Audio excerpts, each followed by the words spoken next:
we are seeing more signs that the United States is getting back to business. Just announced, SeaWorld and Walt Disney World will reopen in Orlando in June and July.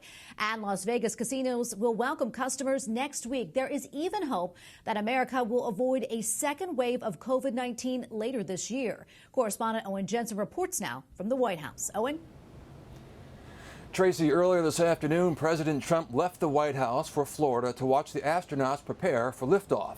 And there are signs tonight the economy may be ready for a liftoff of its own. This morning on Twitter, President Donald Trump once again urging the nation to get back to business.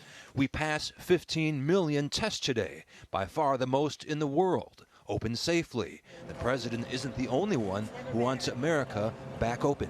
People want this country to open up. You now have 50 governors have reopening plans. You now see the consumer confidence. The stock market yesterday was because of the confidence in the market that states are reopening, that people are going back to their places of worship, their places of work. Regarding places of worship, the president reiterated his calls for them to reopen. Now, there may be some areas, by the way, where the pastor or whoever may feel that it's not quite ready, and that's okay. That's okay, but let that be the choice of the congregation and the pastor. And what about schools? We live in a big country, and there are certain states, cities, regions, counties in which the level of infection is at a rate that the schools can be much more flexible in how they open, whereas in other areas, it may be that it is really quite risky. A new AP poll finds some are fearful even if a vaccine is approved.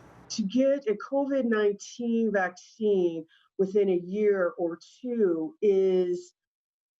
causes me to fear that it won't be widely tested as to side effects. And those fears of a second wave of coronavirus cases? We often talk about the possibility of a second wave or of an outbreak when you're reopening. We don't have to accept that as an inevitability, and particularly when people starting thinking about the fall. And we're also learning tonight that on Friday, just 2 days from now, Washington, D.C. will lift its stay-at-home restrictions. That means restaurants can have outdoor seating and barbershops and salons can open, but with strict social distancing rules in place. Tracy? Okay, thank you, Owen. White House correspondent Owen Jensen reporting tonight. Thank you again.